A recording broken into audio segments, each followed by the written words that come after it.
Well, welcome one and all to Bike Racing Without Mercy, atop one of my favourite places in the world. It is, of course, Mount Teide in Tenerife.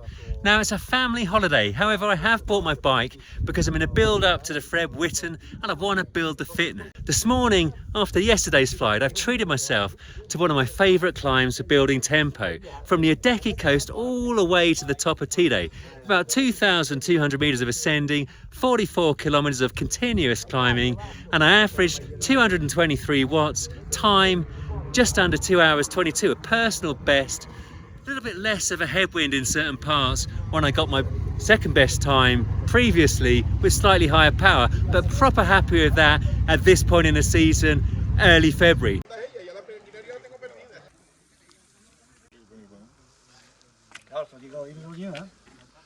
Now that is a work of art.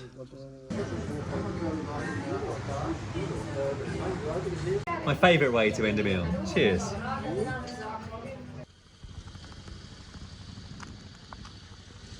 Well, I'm nothing if not predictable, because you find me once again at the top of Mount Teide. After a full rest day yesterday, I rode from Adeje to Granadilla, Granadilla to Villaflor, and Villaflor to the top of Mount Teide. Now, I've got a lab test with Adam Isherwood from Oxford University in about a week's time, so I wanted to guesstimate roughly where my FTP or anaerobic threshold lies. So I went max effort from Granadilla to Villaflor, 41 minutes, 262 watts, about 4 watts a kilogram. So that's roughly where I reckon my anaerobic threshold or FTP will lie when we have the gas exhaled and the lactate test in the lab with Adam. Well, we'll see.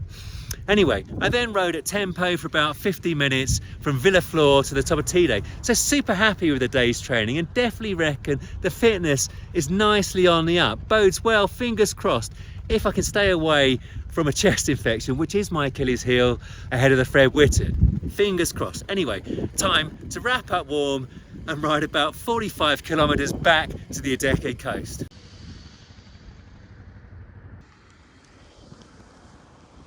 That's where the pros reside. Certainly this time of year. I believe fully booked years in advance ahead of the main season. For the altitude acclimatisation, can't say I envy them, even though it is super beautiful.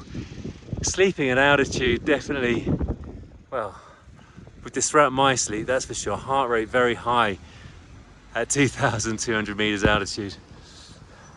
Wouldn't want to be a pro cyclist either. Proper hard way to earn a living. But look at Teide. I'm going up there with Jane, my dad and my stepmom on the cable car tomorrow. Really looking forward to that. A bird's eye view of the Parador. Let's see how close. There we go.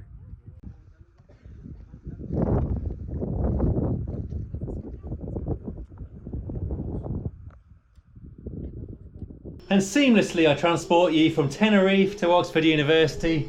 Adam Isherwood, how's it going, sir? Yeah, not bad. Good PhD in the oven. It's not quite oven ready yet, yeah, though, is it? writing up my thesis at the moment, so. Good luck with that. Yeah. Anyway, on the agenda right now is a test to establish physiologically what my lactate threshold 1 is. Now, from the riding in Tenerife, the ascents from the Adeje coast to the top of Teide, I reckon it's somewhere between 220 and 230 watts. We're going to find out right now. Here we go. What's the protocol? Yep, so the consistency is key with this sort of thing, so we're going to use exactly the same protocol that Phil's used previously in, I think we worked out as August and then February before that. So he's going to start at 200 watts, which is a level comfortably be below that threshold. He's going to sit there for 6 minutes in the first instance. I'm going to take a blood sample and look at and calculate the lactate from that, and then every 4 minutes from there, the power is going to increase by 10 watts, and we're going to look for basically the first significant rise in blood lactate where that coincides to the power level, and that will allow us to calculate his LT1, so it's the first appearance of a lactate above the baseline. And the baseline will be established in the first test? Yes. The first of the lactate test? Yeah, so that's why we're going comfortably below, so we know, so based on what Phil's been doing on the road and also his previous data, so it was 230 last time I saw him, it was I think 210 the time before that.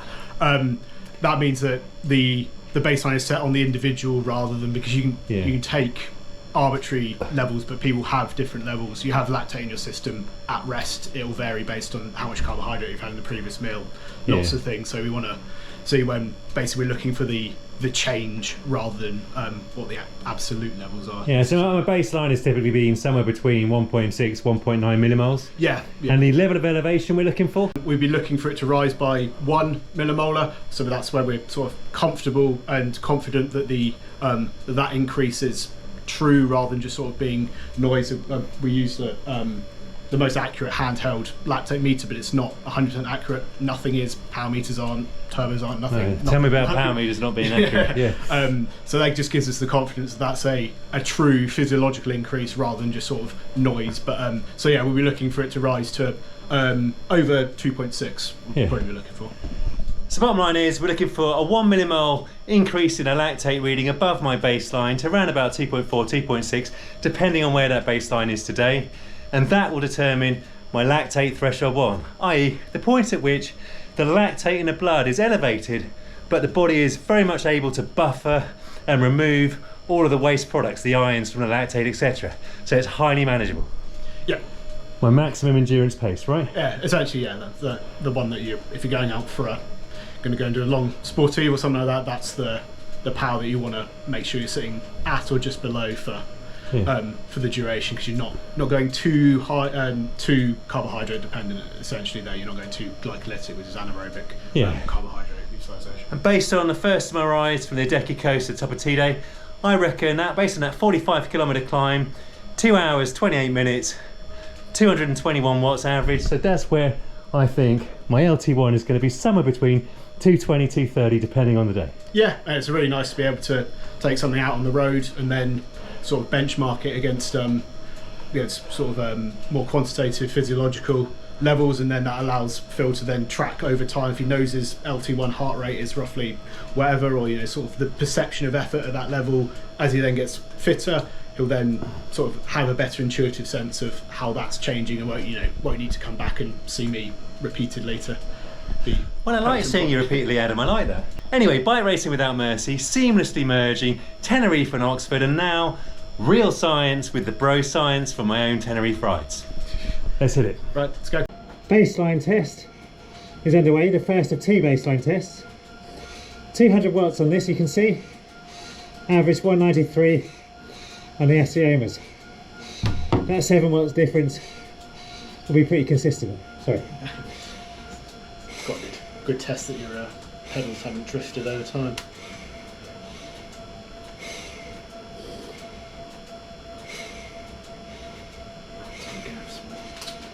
So what's the baseline, Adam? So taking 2 baseline readings, one's been 1.7, one's been 1.9. So take 1.8 as the baseline. So we're looking for 2.8 or above as an indication of Phil's LT1. 220 on that bike. Around about 213, 214 on the SCOMers. 1.8, so we're still very much at baseline with Phil at 220. 230 watts, about 223 on the SCOMers. Just transitioned up to 240 on this. So that's 2.2, so that's a slight rise above baseline, but not enough that we're confident that that's a true increase. So we'll wait for 2.8. 240 test. That's 2.3. So under. 2.3. Show us the matter. Gotta keep going. Onward. We're now into 250. About 245 on the SCM as well, look at it.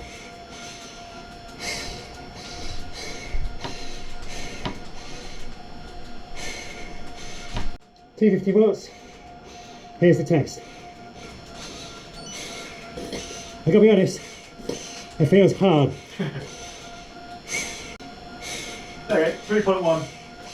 So there we go. So that's now a solid amount over Phil's baseline. I'm really confident that within that the power range, so what was it, from 240 to 250 watts, somewhere in that range his LT1 lies. So what I can confidently say is it's 240 or slightly above. So my lactate threshold 1 turning point, the point at which the lactate becomes elevated in the blood, but comfortably so. It didn't really feel comfortably so. Certainly occurred, well, I reckon closer to 240 on the lab bike than 250. And so I reckon in reality, you know, probably 7 watts off that for the Viveros. 233 might be my LT1 on a good day. What do you reckon, Adam? Yeah, I think that'd be a safe bet to go with. It was quite a notable jump up.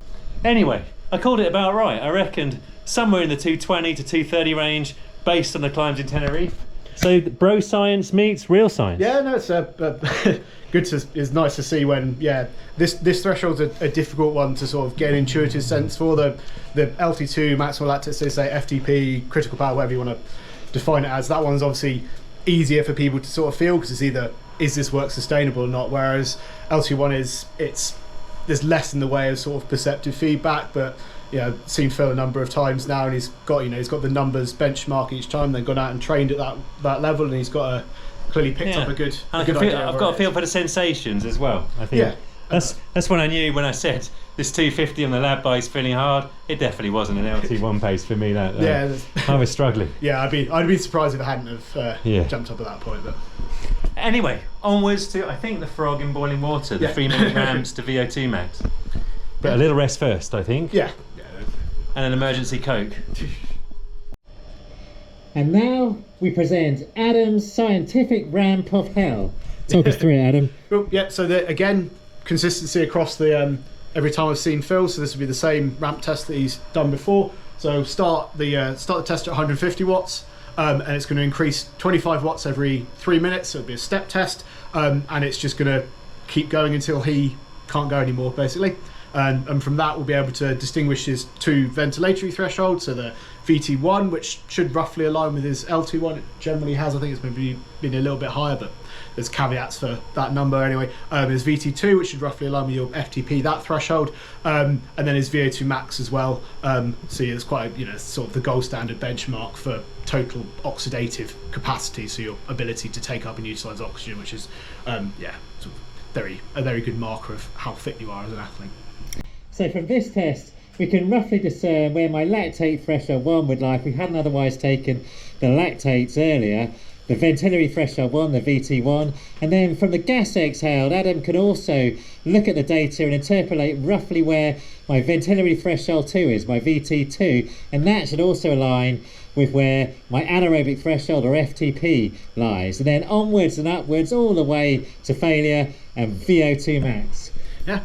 So I'm your frog in boiling water, I believe, is the expression. Yeah. You must enjoy it to an extent. You keep coming back. So no, we don't call it Adam's scientific ramp of hell for nothing. It is truly horrible. The 3-minute increment, for those that do the ramp tests on Zwift with 1-minute increments, the 3-minute increments are properly miserable. Anyway, onwards. Right, let's go. So you join us at 200 watts on the lab bike, about 193 on the Isherwood. I reckon from the gas exhaled, my ventilatory threshold 2 will be around about 260 watts based on 41 minutes at 260 to 262 on the climb from Granadilla to Villaflor. Let's see how accurate I am. Coming up to 275 now on the lab bike. There we go.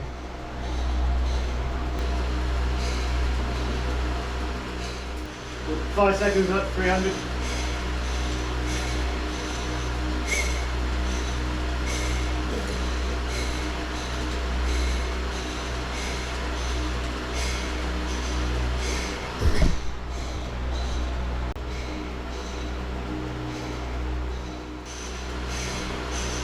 Right, 10 seconds up, 325.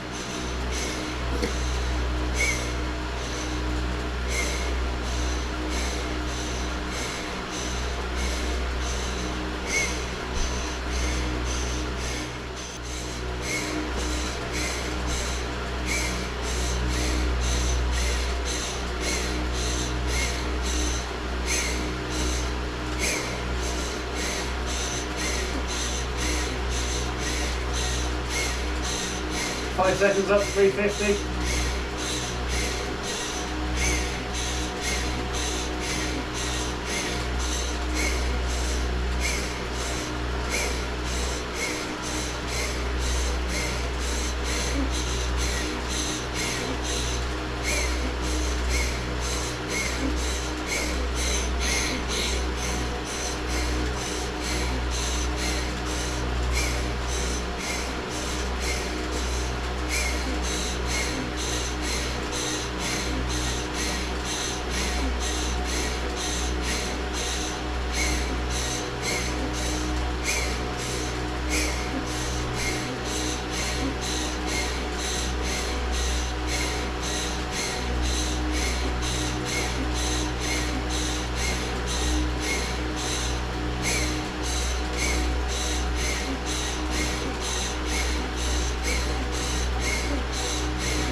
Oh, oh. Dear, oh dear. That was a massive struggle this evening. I don't think any better than last time. But we'll see what the data says once Adam's had a chance to crunch the numbers. Dear, oh dear. Heart rate's recovering nicely though.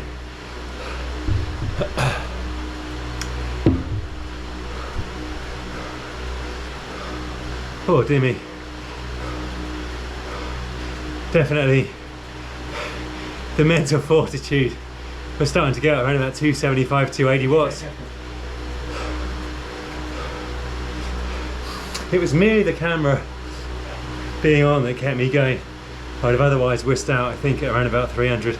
But anyway, I'm happy with that. Well, about a minute or so at 350 on the lab bike. Over to data corner.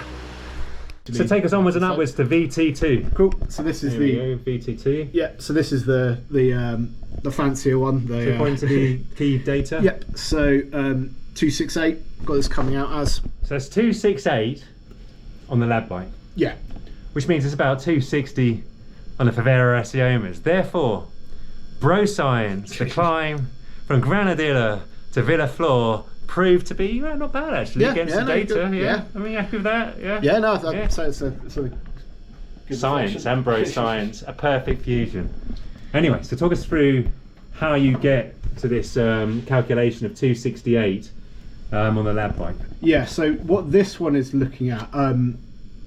Essentially what you've got, so instead of the CO2 being on this axis, it's now down on this axis, and you've got VE. This is minute ventilation, so this is the litres of air that you're breathing in and out per minute.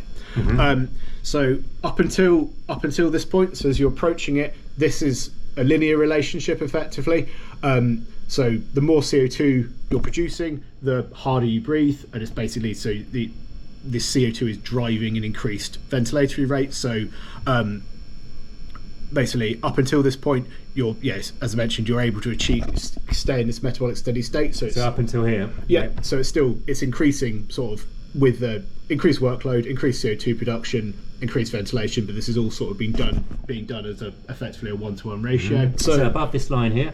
Yeah. So if you were to sort of sit at any power for a duration below this, you would hit a steady state, but above it you're no longer able to achieve a steady state. So basically what's happening here is your blood, your overall metabolic system is no longer able to buffer the acidosis that's coming from the workload, from the anaerobic work that you're doing effectively, and therefore you get also effectively runaway ventilation. So the pH in your blood drops, and this is no longer able to be buffered by this bicarbonate buffering system, and therefore this drives your ventilation. The increase in ventilation is greater than what it would be were it to run linear, were it to be being driven by the CO2 alone. It actually then kicks up even further, and you for a given increase in the workload, a given increase in the CO2 you're producing, you get a much greater increase in your ventilation. And this is basically because your blood's becoming more and more acidic, and it's not your buffering system is not able to buffer it. It's still doing it as much as it can, but it's actually it's no longer able to hold it at a steady state, even if that steady state is different from baseline. So up to this point here, the circa 3.6 3.6. So what's that? VCO2. Yeah. So it's up to the 3.6 VCO2, right up to there. Basically, I'm working aerobically. I'm producing lactate. The lactate is producing a waste, and I'm just about able to buffer that waste. And I have elevated heart rate, elevated breathing, but I can, for a period of time, 30 minutes to an hour or so, depending on the individual, I can have a steady state. And therefore, this point here is basically my anaerobic threshold, my FTP or my VT2. Yeah, so if you were to set any sort of power, so we're assuming that the power sort of, as the power increases, the VCO2 increases. If you were to set any set power below here, then your in this case your ventilation, but as well as your heart rate as well, or your VO2 as well, would stay constant. Whereas if you sit at any power above this, so even if you sat at a constant power above this VT2, so let's say Phil sat at 300 watts. I'd love to be able to see at 300 watts. Well, so in this instance, his minute ventilation, his ventilatory rate would continue to rise, his heart rate would continue to rise, his oxygen utilization would continue to rise. So even if you were sat at a set power, you would no longer be in a physiological steady state, whereas below it at a set power, you would be able to achieve that until some other factor influenced it, be it thermoregulatory drift or cardiovascular drift or glycogen depletion or something, in which case the thresholds themselves can actually shift. But assuming a sort of fresh, well-fed, well-provisioned state, below it you're able to achieve a steady state, above it you're not, which is where you get a bit of a misnomer if people are doing like VO2 intervals.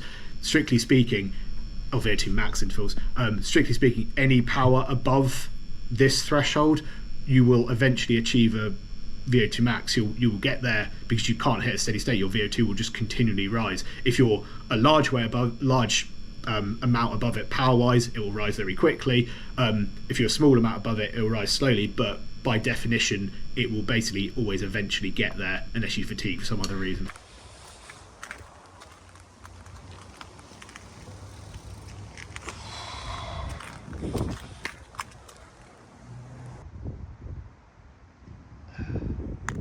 So to round off on a comparison of the bro science Grenadilla Villa floor versus Adam with the real science in the lab, I've just completed the North Road Hard Riders CC 40km hilly time trial, 500 meters of ascending on a proper absorbing circuit. I thoroughly enjoyed myself. Plenty of grippy, steep hills, a lot steeper than they looked on paper, and some lovely sweeping sections. Thoroughly enjoyed myself. It's a grippy old surface, plenty of potholes and puddles to dodge, but a very absorbing and definitely highly recommended TT. So turning to the time, it took me 1 hour 11 minutes, average 253 watts, 267 normalized, and within that my kind of peak power over 1 hour and 5 minutes was 255 versus 268 normalized. So definitely that kind of triangulates with what I managed Grenadilla Villa floor, and certainly the data in the lab with Adam. And I definitely think that all verifies that a bit of bro science, certainly when you understand the physiology and the sensations, certainly can align with what the lactate and the gas exhale tells us in the lab. Anyway, a nice base to build. I reckon definitely FTP in and around the 260 to 265 range. I'm going to carry on building from here all the way to the Fred Whitton. Cheers.